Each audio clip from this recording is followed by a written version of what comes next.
afternoon and welcome to Fearless Fridays. Today I am truly honored and humbled, and I feel so blessed to have Miss Noni Walker on Fearless Fridays today. She is going to be sharing a lot of insightful information to help you break through your fears and live a life of purpose. Noni is wonderful. She is a phenomenal human being. She's a mother. She's the author of the F Train of Freedom, the Guide to Finding Peace Within the Mind, Body, and Spirit. She is also a certified holistic health coach. She has her own business called Noni Walker Ventures, where she explores personal development, coaching, and consulting in the areas of health and wellness, leadership, business, and finance. Noni Walker, I am so happy to have you on the show today. How you doing? I am doing great. And how are you doing? I'm doing wonderful. Well, you look amazing. Oh, thank you. Thank you. You're getting a little sun these days, and you're always glowing. You have that mommy glow and so beautiful. Thank you so much. You're so welcome. Let's begin our interview. Let's talk a little bit about your inspiration behind the F Train to Freedom. What gave you the inspiration to write that book? And tell us a little bit about that book. Okay, I will try to make it short. Several years ago, I was deep in my career, in health education and working in a field in which year after year, I kept seeing the same people at our health fairs, at our health events. And I started to think, if we're constantly handing out health information, then what is it that keeps bringing people back? Why do they still experience the same things year after year? Parallel to that, I was going through my own personal transformation. I was going through a bad divorce at the time, and some other things were going on in my career and such. And I got led to this place of, what is it that actually creates real change in our health and wellness? And I wanted the freedom to be able to explore that and speak about it and teach about it and talk about it and share about it. And that's what led me to start my own company, and then as a result to write the book. And so the book is exploring some of those topics around what makes us change and what makes us stay the same. So that was the impetus for writing the book. Okay, that's wonderful. Who is the book geared towards? Is there a specific audience that you are speaking to in the book? Is it women? Is it young adults? Who would you say the book is best written for or best suited for? When I wrote the book for everyone. Since then, as an entrepreneur and businesswoman, I've learned some marketing techniques since then. And so I understand that we really should be targeting people. But at that time, I was so eager to just get these messages out that I said, this is for everyone. So a teenager could read my book and understand. A man, a woman, an elderly person, someone who's sick, someone who's well. There is truly, not just because I wrote the book, but there's truly a nugget or two in there for every person that would read that book. Okay, I love that. How would you say that you came to know and understand what your purpose was in life? Was there a specific process for that? How did you come to know truly what your purpose was with clarity? You know what? I have come to understand that we're always on that journey. Okay. And that in 2013, you could feel your purpose is to do one thing, but as life has taken you along the journey, as you have grown, as you've understood, more about your own power and God, then your journey might change, your purpose might change. And in fact, I heard something really interesting the other day, that we have an overall purpose in life, but many times we have little mini purposes that we're not even aware of. Helping that person across the street, going and opening the door for someone, having that impromptu meeting with someone and saying something inspiring. All of those are actually small purposes as well. But that did not answer your question. The question to me was, how did I really understand my purpose? I think it started for me even as a little girl. I used to practice giving speeches in the bathtub, getting ready for school, in the car, as much as I could. And I didn't understand it then. My mom just called me a motor mouth. But over time, I understood very clearly, it was to be able to take messages and share them with other people in a way that they feel love, in a way that they feel understanding, not just about the message, but about themselves.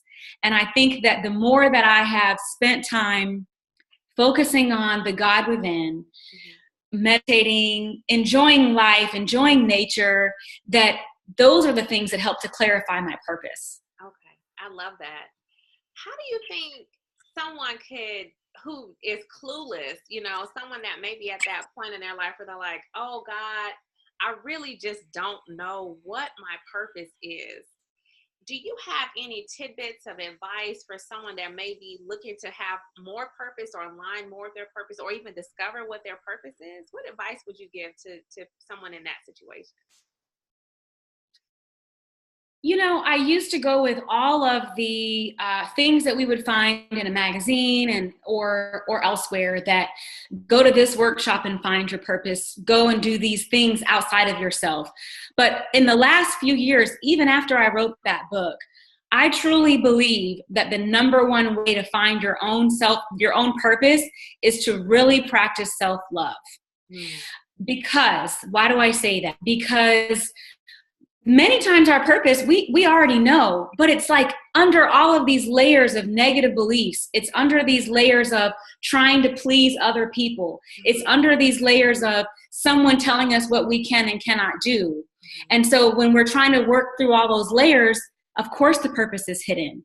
But as you begin to kind of strip those things away and really focus on self-love, that's my belief, is that is when our purpose can really be defined. And you can do that by journaling, doing certain exercises, going to workshops that help you to understand what self-love is.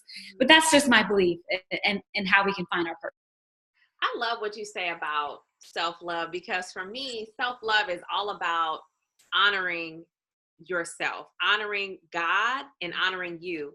And I think a lot of times we miss that. Like you said, we look at trying to get validation and approval from outside sources, but instead we really need to go within ourselves, identify our unique gifts and talents, and really hone in on those things and nurture those things so that we too can get a sense of fulfillment. I was having a conversation with someone the other day, and I was saying to them that it really doesn't matter how much money you make. It doesn't matter what kind of relationship, if you think that's going to give you the happiness and the joy. None of that is going to really give you the inner soul satisfaction that we're all seeking to get through these other means. None of that stuff is going to, some of these things, they'll add value, but real value comes when you love yourself.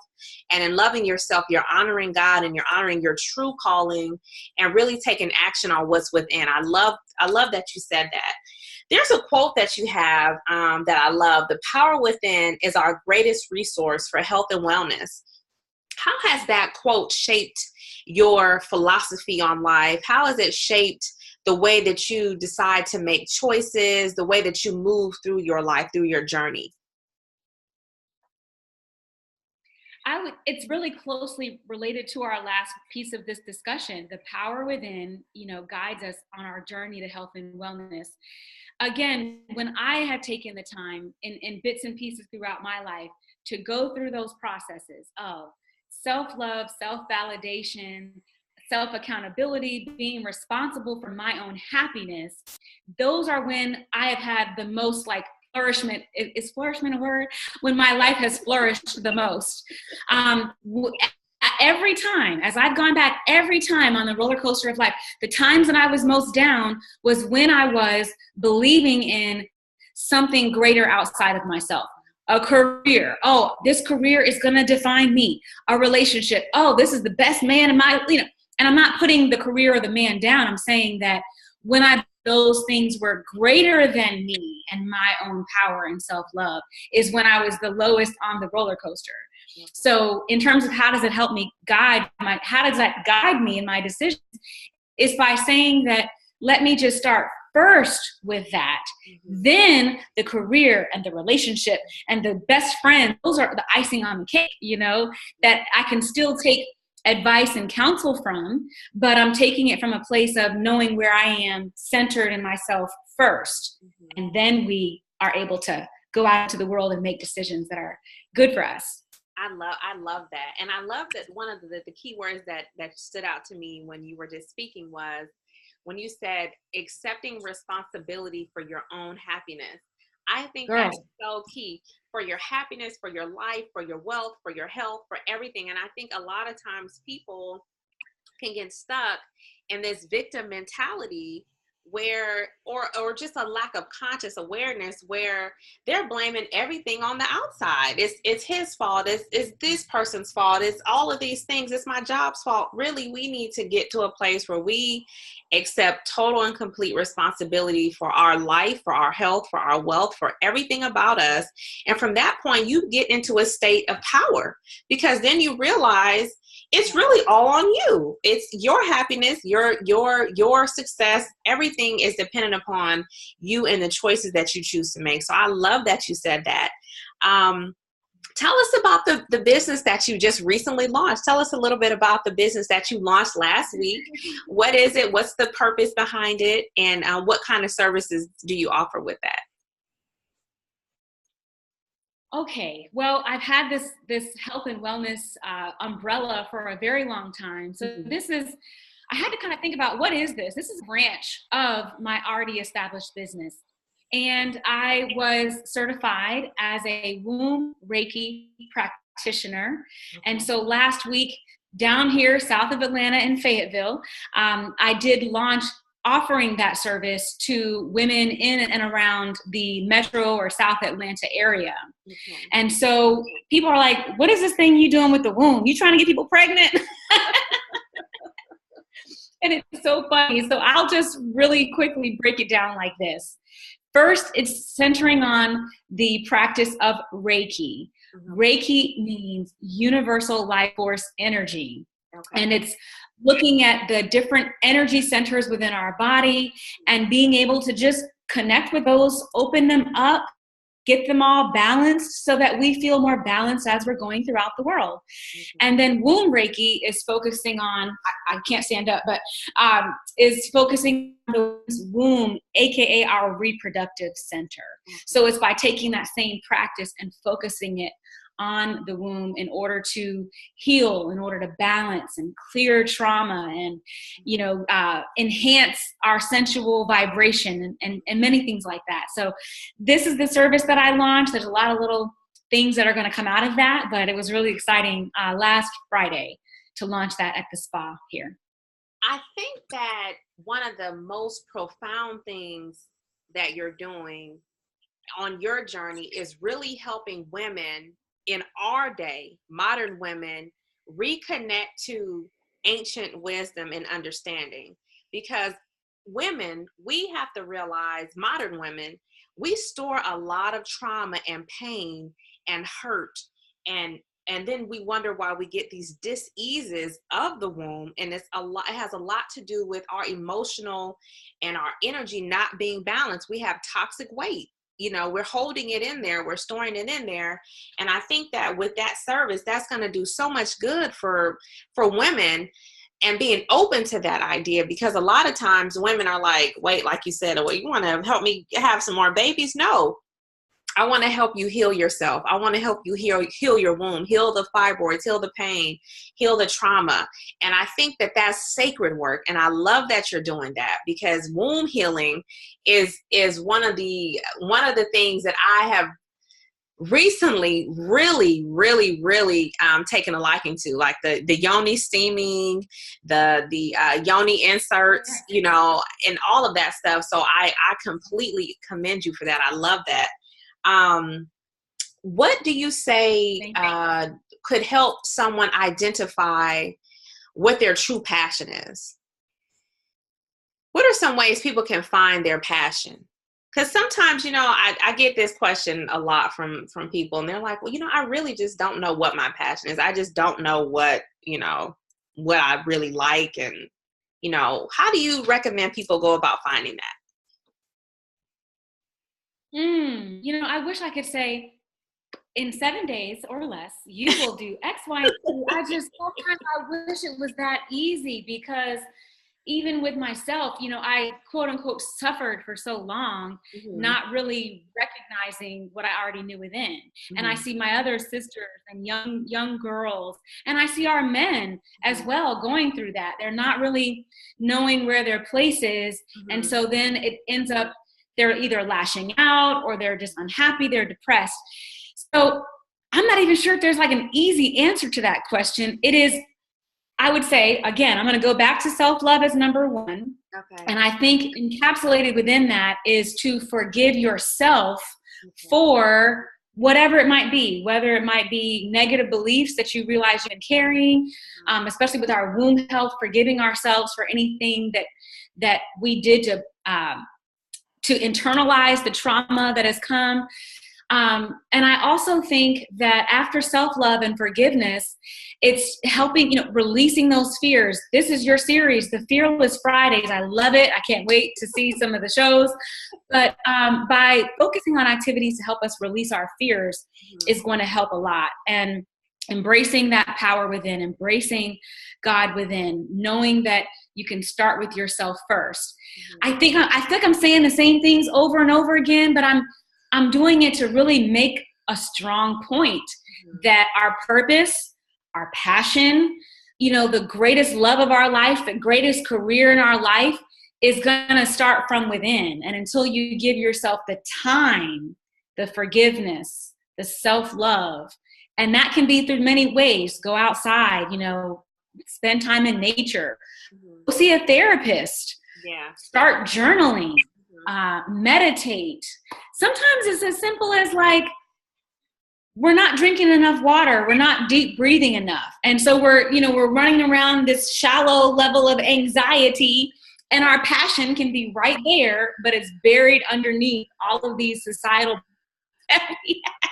So it's a big answer. Yeah, I love that. I love that. What, to date on your journey through life, what has been the biggest or hardest lesson that you've learned to date? The exact thing I'm talking about, to really, truly allow myself to be. And I think that many people struggle with that as well. So, typically, like when we're growing up, you know, we are getting programmed, and some of the things that are most natural about us might get ridiculed as a child. They might, you know, that's that playground teasing, that teasing from your family, those belief systems that come in from school and religion and our families.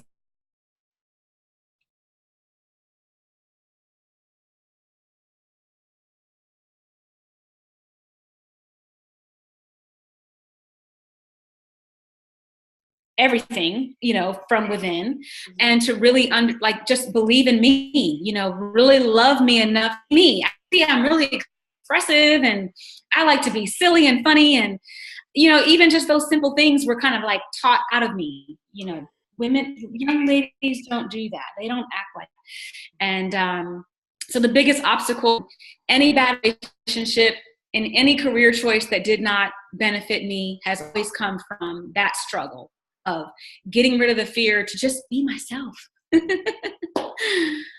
Yeah. How and I love that you said, how do you recommend people to release fear? Because I know we all get fear. You know, we all have those fear thoughts. We all have these thoughts of, am I good enough? Am I, you know, will I be rejected? Do I really have, you know, something to offer that can benefit people? Will people like me? You know, we all have that. So for people who are listening that are struggling with that, they're on the fence right now. They've been having ideas within themselves for ancient years that they're just sitting inside of them, and they're kind of at a standstill. How can they let go of fear? How have you been able to let go of fear? Well, there's two.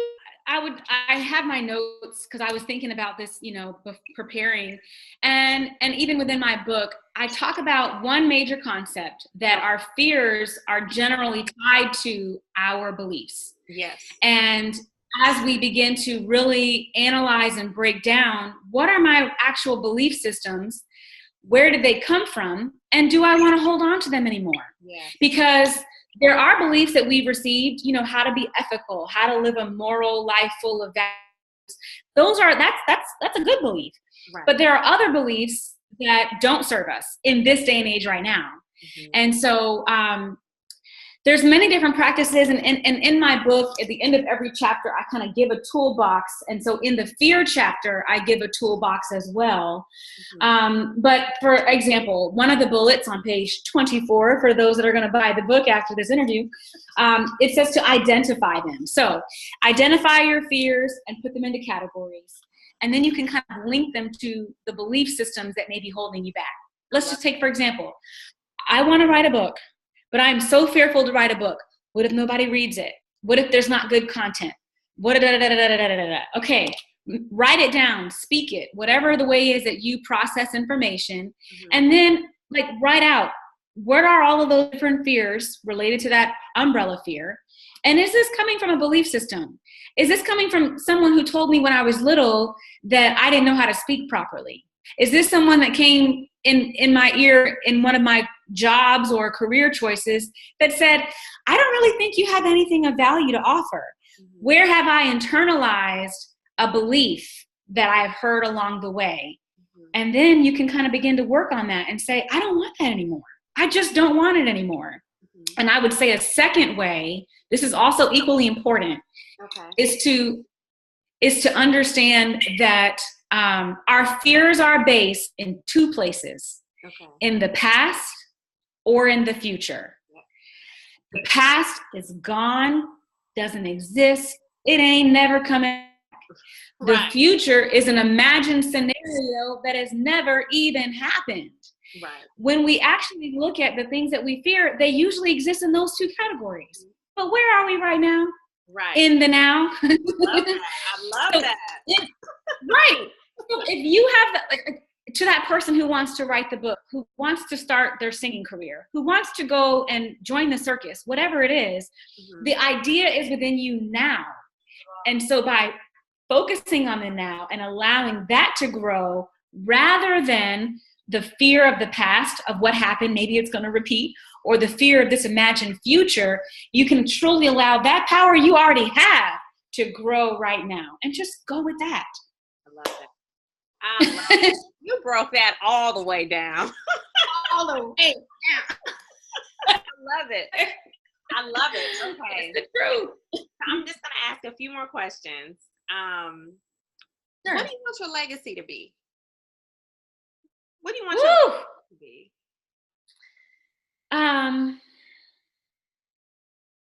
It makes me almost want to tear up because I think about this a lot. Like, what am I going to leave on this earth? And recently my father passed away, and I really had to look at that question again because before he passed, I asked him two very clear questions. Do you have any regrets? And are you at peace? He answered, I don't have any regrets, and I'm at complete peace. Wow. That changed my life 180 so quick and so fast. And I very quickly identified that is to be my legacy. Mm-hmm. Before it would have been to write the greatest books in the world. Before it would have been to have the best smile, when I was young. It might have been all these little things. But at this I want my legacy to be that I lived, I made those choices to live, I was a clear example of self-love and self-acceptance, and that I inspired others to do the same. Because it's not about me. It's about, can you look at an example and then have that same self-love for yourself? So he really was the one who taught me this lesson, and this was just in May. And I thought I had known my legacy and known all of this, but that changed it right then and there. Be at peace. Live with no regrets. And I'm still working on that every day. I love that. And I think that's one of the things for most people when they get to that end of their life is that those are the questions. It's, what do I really regret? And did I really do what I was supposed to do? What I was sent here for? And I think that if we can live by that, I love that, get to the end of my life, no regrets, and have peace. And I think that's probably one of the ultimate levels of success, to be able to say that I'm at peace with my life, with my journey. And I think that that's beautiful.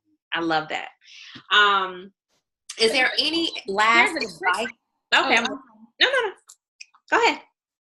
No, I was going to say, there's a trick to that though. Okay.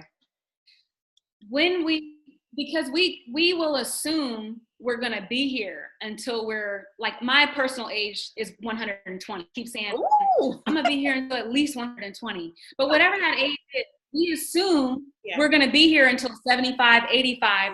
And so then that gives us the excuse to keep putting things off. But when we really take that same thought and concept and think, it could be tomorrow, it could be in 3 months, it could be next year. As like twisted as that seems, help to really solidify that no, right now, today, I should be doing what I want to be doing. I should be expressing myself, giving my gifts to the world, not waiting until 10 years from now. So that's the trick. And it's a little uncomfortable, but it can help you to live every single day, as opposed to, let me just put it off until I'm 65 and then I'll do these things. Right. Yeah. And I love that you say that, because like you said, I think Oprah mentioned before, the problem with most people is that they take for granted time. They have that concept like, oh, I'm going to be here for, I have the time. But really, when you operate from that mindset that you think you have this time, you end up doing what you're saying. You end up procrastinating, putting things off. You're not taking the action steps that you need to be taking. And so I think it's so important, like you're saying, live in the moment, be present, don't put anything off. Go for it now. Don't wait, because tomorrow is not a guarantee for you or anyone else. So I love that. This is by far one of the best interviews I have done on Fearless Fridays. So I'm so happy to say that. Yay! Do you have and I mean it from the bottom of my heart.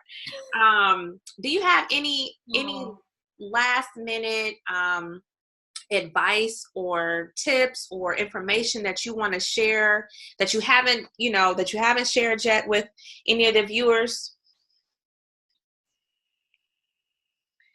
You know what? This is going to sound silly, but it's the truth. I think we can always use the reminder to take it back to the basics. Mm-hmm. Back to the basics is like really simple. Drink a lot of water, take deep breaths throughout the day. Treat your body good. Mm-hmm. Enjoy nature. Like, take time for yourself. So many times we're like looking to the next guru for all of the advice about, I must read this book. I must have this many hours of the year doing these things. And then when we lose the basics, then we end up a year later like, I am stressed out, I am burnt out, I have too much information in my head. And so it's really just to kind of get back to the basics. Like, there's only benefit that can come from treating yourself good and treating yourself right, and treating yourself right first. It's not selfish, it's self-full. Yes. Where we get that Oprah and Iyanla, right? You cannot give from an empty cup, only give from a full cup. Give from your overflow. Mm-hmm. So do your best to fill that cup up every single day. If that means take a nap, take a nap. If that means, go easy on the junk food, go easy on whatever. If that means go sit outside and enjoy the sun, sit outside and enjoy the sun and fill your cup.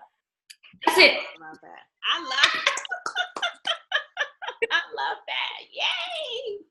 This has been so amazing. So tell the viewers, how can they get in touch with you? How can they work with you? How can they find you? How can they book you to speak? How can they find your book? They want to connect with you on social media. Tell them that information. The easiest way is to go to my website, which is my first and last name, www.noniwalker.com, Noni Walker.com. There you'll find the book, you'll find how to book me to speak, and it also has all the links to all my social media, both personal and professional, and that's the best place, NoniWalker.com. Now, do you take one-on-one clients at all? Can people, or virtually, do you take virtual clients? I'm about to launch that as another branch of this Okay. the womb Reiki and all of that, working with women. So I've kind of got things lined up Okay. To do that. Yes, that's coming soon. Well, I just want to say thank you so much, Noni, for coming on Fearless Fridays. This has been an epic interview. I loved every minute of it. I truly enjoyed the conversation we've had. Please go to noniwalker.com to follow Noni Walker, learn more about her services. She is a phenomenal woman, and she definitely is a light, a shining light. So we want to thank you for watching the show. Until next time, live in the light. God bless.